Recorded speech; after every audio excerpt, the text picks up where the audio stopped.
आज के इस व्याख्यान में मैं आपको प्रकीर्णन बताऊंगा, यानी स्क्रैटिंग। स्क्रैटिंग किसे कहते हैं, कब होगा प्रकाश का प्रकीर्णन और कहाँ पर होगा, किन किन परिस्थितियों में होगा, उसको हम समझते हैं। कि जब कोई प्रकाश किसी धूल के कण से, किसी धूल का कण है या गैस का कण है या कोई दूसरा कण है, धूल के कण से टकराता है। जब कोई प्रकाश किसी धूल के कण से टकराता है तो टकराने के बाद वही प्रकाश चारों ओर फैल जाता है टक्कर के बाद।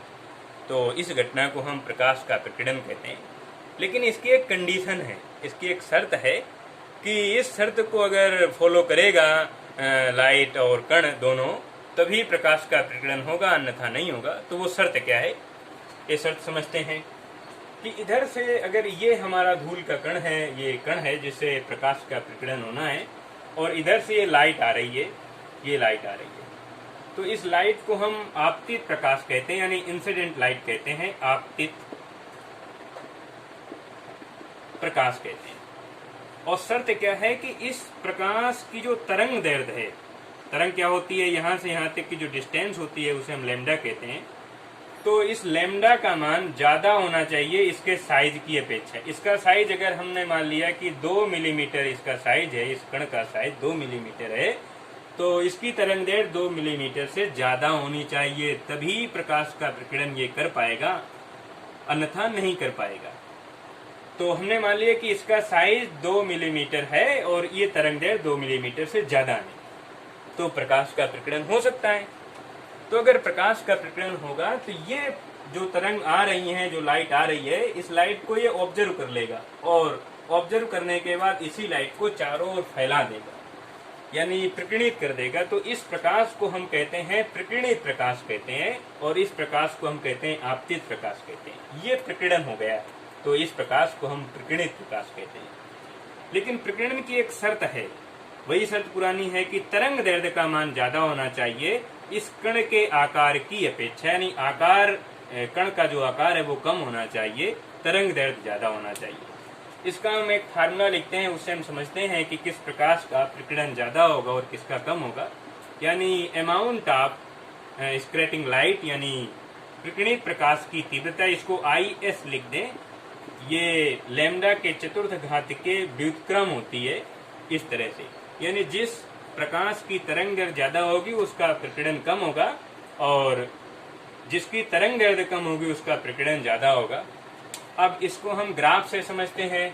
ग्राफ से कैसे हम समझेंगे कि किसका प्रकीर्णन कम होगा और इसका ज्यादा होगा। ये हमने इस तरह से ग्राफ बनाया, और ग्राफ में ये हो गया, इधर वाला वेवलेंथ पार्ट हो गया, इधर वाला लैम्डा वाला हो गया, इधर हो गया जो प्रकीर्णित प्रकाश है उसकी मात्राएं। और इसको इस तरह से अगर समझेंगे तो ग्राफ ये बनता है, ये बनता है ग्राफ, ये ग्राफ आता है।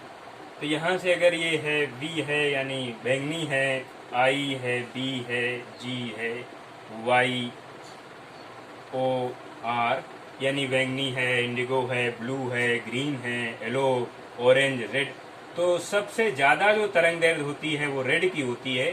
तो रेड का जो प्रकीर्णन है वो सबसे कम होगा, और सबसे कम जो है कि वेवलेंथ होती है बैंगनी की, इंडिगो की, ब्लू की, तो इनका प्रकीर्णन ज्यादा होता है। तो इस पार्ट का प्रकीर्णन ज्यादा होगा और इधर वाला प्रकीर्णन कम होगा। ठीक यही कारण होता है कि आसमान का जो रंग है वो नीला दिखाई देता है, क्योंकि इनका प्रकीर्णन ज्यादा होता है, इन रंगों का प्रकीर्णन ज्यादा होता है।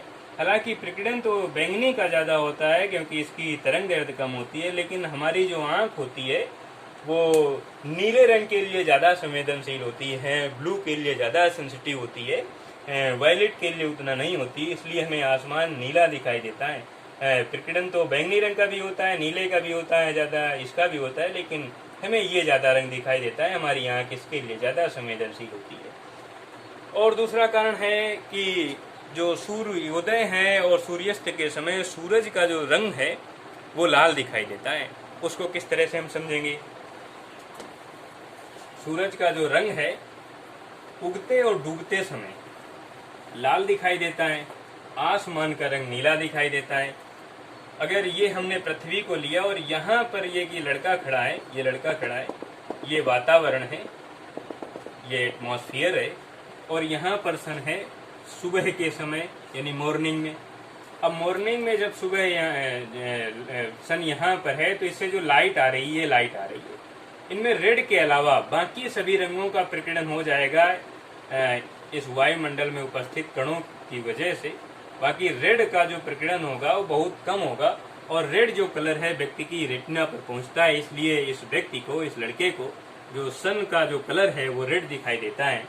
ठीक यही कारण होता है डूबते समय भी यहाँ पर अगर सन आ गया तो फिर वही कहानी होती है कि रेड का जो प्रकीर्णन होता है, रेड कलर का, वो बहुत कम होता है। बाकी अन्य रंगों का जो प्रकीर्णन है, अन्य कलर का जो प्रकीर्णन है वो ज्यादा हो जाता है। तो लाल का प्रकीर्णन बहुत कम हो पाता है, इसलिए फिर डूबते समय सूरज फिर लाल रंग का दिखाई देता है। लेकिन आसमान का रंग नीला दिखाई देता है। आसमान का रंग इसीलिए नीला दिखाई देता है कि जो प्रकाश है, लाइट है, वो आती है अगर तो वायुमंडल के कणों से, गैस के कणों से, धूल के कणों से जब टकराती है तो बैंगनी रंग है और इंडिगो है, ब्लू है, इनका प्रकीर्णन सबसे ज्यादा होता है। लेकिन जो नीला रंग है, ब्लू कलर है, इसका प्रकीर्णन होता तो है और ये हमारी आंख के लिए ज्यादा संवेदनशील है, इसलिए हमें आसमान का रंग नीला दिखाई देता है।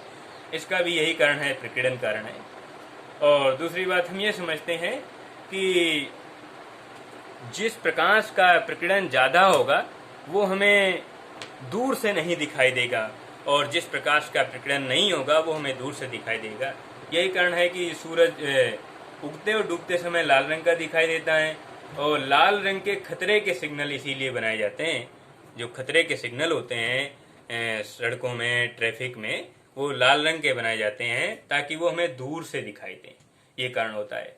और आसमान का रंग नीला दिखाई देता है, लेकिन आसमान को अगर हम अंतरिक्ष से देखें तो वो ब्लैक दिखाई देता है, क्योंकि वहां पर अंतरिक्ष में कोई एटमॉस्फेयर नहीं है, कोई गैस नहीं है, इसलिए वहां पर कोई प्रकीर्णन होने का कोई चांस नहीं है, कोई मतलब ही नहीं कि वहां पर प्रकीर्णन हो, स्प्लिटिंग हो। और वहां से जो कलर दिखाई देता है आसमान का वो ब्लैक दिखाई देता है, लेकिन हम अपनी पृथ्वी से इसको ब्लू देखते हैं।